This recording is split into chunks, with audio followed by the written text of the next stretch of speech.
رہا ہے کہ ہم نے نبی کریم صلی اللہ علیہ وسلم کے سنت کا جنازہ نکال دیا. نبی کریم صلی اللہ علیہ وسلم نے شادی کے سلسلے میں آسان طریقہ کیا ہے اس کو اپنانے کے بجائے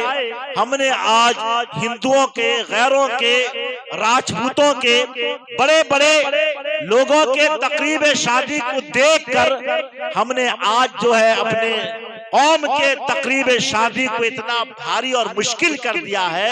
تو بزرگ اور دوستو، ایک عام انسان جو ہے شادی کرنے سے گھبرا جاتا ہے، پریشان ہو جاتا ہے. چاہے لڑکے کی شادی ہو چاہے لڑکی کی شادی ہو، اس کو اپنے طرف سے رنگ دے کر اتنا بزرگ اور دوستو ہم نے اس کو چمکا دیا ہے، اتنا گلیس پیدا کر دیے ہیں کہ آج بزرگ اور دوستو ایک عام مسلمان شادی سنت رسول صلی اللہ علیہ وسلم کے مطابق کرنے کے لیے تھوڑا سا جھجک محسوس کرتا ہے، شرم محسوس کرتا ہے کہ ہمارے خاندان والے کیا کہیں گے، برادران کیا کہیں گے، اڑوس پڑوس کیا کہیں گے. بزرگ اور دوستو، ان سب کے کہنے کو سننے کو دیکھیں گے یا سنیں گے، یا بزرگ اور دوستو قرآن اور حدیث اور اللہ اور اس کے رسول کی باتوں کو مان کر عمل کریں گے. کس کے اندر کامیابی ہے اس کو سوچ کر آدمی عمل کرے گا بزرگ اور دوستو، تب جا کر کامیاب ہوگا. اللہ اور اس کے رسول کے طریقے میں کامیابی رکھی ہے، غیروں کے طریقے میں ناکامی ہے. اس لیے اللہ نے قرآن میں فرمایا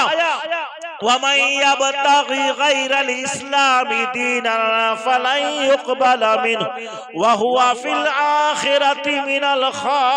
الْخَاسِرِينَ. جہاں کہیں کا مسلمان کسی دیش کا ہو، کسی ملک کا ہو، کہیں کا رہنے والا ہو، اپنی زندگی کے اندر، اپنے قوم کے اندر، اپنے سماج کے اندر، اپنے سوسائٹ کے اندر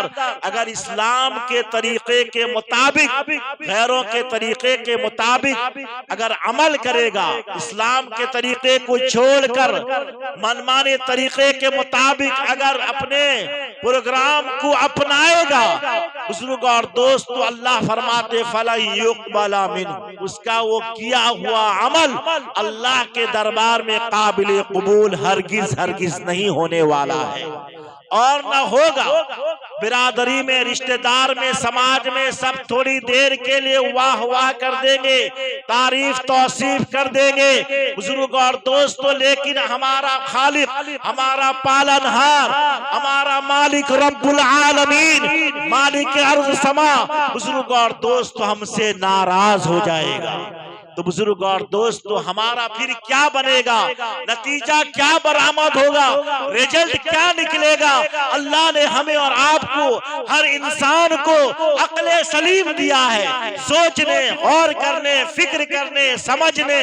اپنے بارے میں، اپنے آل اولاد کے بارے میں، اپنے رشتہ داروں کے بارے میں، اپنے سماج کے بارے میں، اپنے سوسائٹ کے بارے میں کون سا راستہ، کون سا طریقہ صحیح ہے اور کون سا غلط ہے، کون سا جائز ہے، کون سا ناجائز ہے، کون سا اپنے لیے استعمال کرنا حلال ہے اور کون سا حرام ہے. ہر آدمی اللہ پاک نے اسے شعور اور سمجھ عطا فرمایا ہے، سوچنے غور کرنے کی اللہ نے اسے قوت اور طاقت اور صلاحیت عطا فرمائی ہے. مجھے کھول کھول کر نام لے کر بیان کرنے کی ضرورت نہیں ہے. العاقل تکفیہ الاشارہ، عقل مند انسان کو صرف سگنل دیتے ہی سمجھ جاتا ہے کہ بزرگ اور دوستو اللہ تبارک تعالیٰ سے دعا کرے. اللہ کے رسول نے فرمایا ان اعظم النکاح برکتن ایسرہ مونا، سب سے بہترین شادی اور نکاح وہ ہے جس کے اندر خرچ بہت کم ہو. ان اعظم النکاح برکتن، برکت کے اعتبار سے، رحمت کے اعتبار سے، خیر کے اعتبار سے، بھلائی کے اعتبار سے، اچھائی کے اعتبار سے سب سے بڑھیا شادی اور نکاح وہ ہے جس کے اندر خرچ بہت کم ہو. بزرگ اور دوستو یہی وجہ ہے کہ آج ہم نے مسجدوں میں نکاح کی مجلس قائم کرنا ہم نے کم کر دیا، چھوڑ دیا نہیں کہہ رہا ہوں، کم کر دیا. ہمارے وہاں ڈیکوریشن ہوا ہے، گھر کے پاس مجلس ہے، یہ ہے وہ ہے، وہ کیا کہیں گے، یہ کیا کہیں گے. مسجد میں نکاح کرنے کو ہم نے بزرگ اور دوست تو کم کر دیا۔ یہ کیوں ہوا؟ اس لیے کہ ہمارا دل کے اندر جو ہے بزرگ اور دوست تو گناہ کرتے کرتے ہمارا دل اتنا سیاہ اور کالا ہو گیا کہ سنت کی باتیں، قرآن کی باتیں، حدیث کی باتیں، علماء کی باتیں، اکابر کی باتیں، اللہ والوں کی باتیں، اہل اللہ کی باتیں، عارف باللہ کی باتیں، داعی اللہ کی باتیں آج ہماری سمجھ میں نہیں آ رہا ہے۔ اللہ تبارک تعالیٰ سے دعا کرے اللہ پاک ہم سبوں کو دین کی صحیح سمجھ عطا فرمائے۔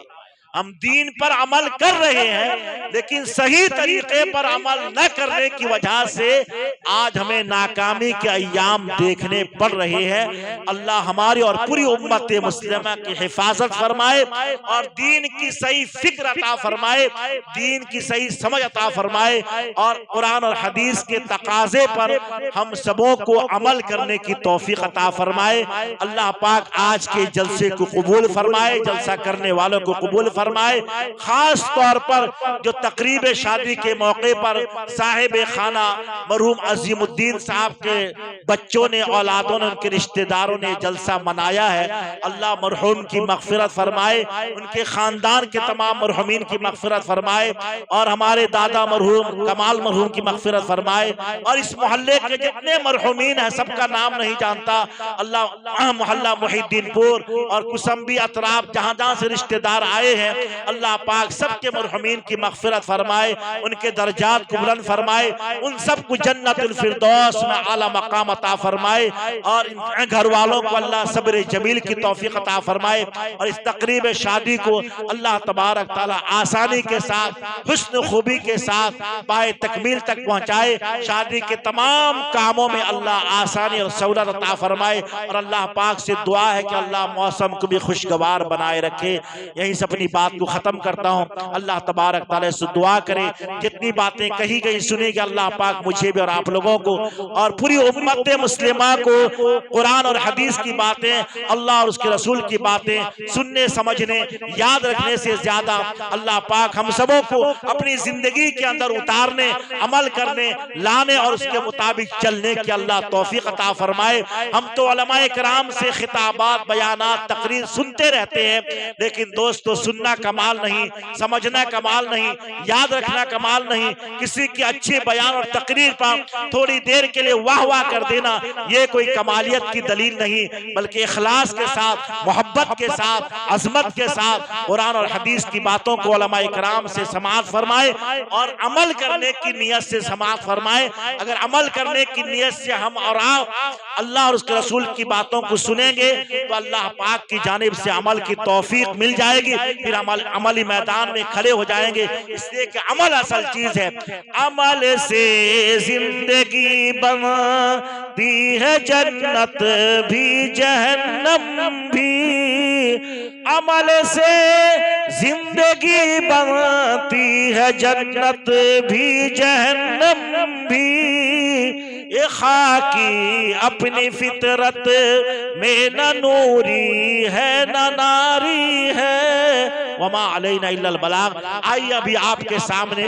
ہمارے اور آپ کے ہر دل عزیز عالم دین حضرت مولانا عبداللہ خطیب صاحب قاسمی دامت برکاتہ وہ بھی تشریف لا چکے ہیں۔ اسی طریقے سے ہمارے مربی کرم فرما حضرت مولانا فخر الدین صاحب قاسمی دامت برکاتہ جو ہمارے ندیم بابو کے ماما ہیں وہ بھی تشریف لانے والے ہیں۔ اسی طریقے سے ابھی آپ کے سامنے تشریف فرما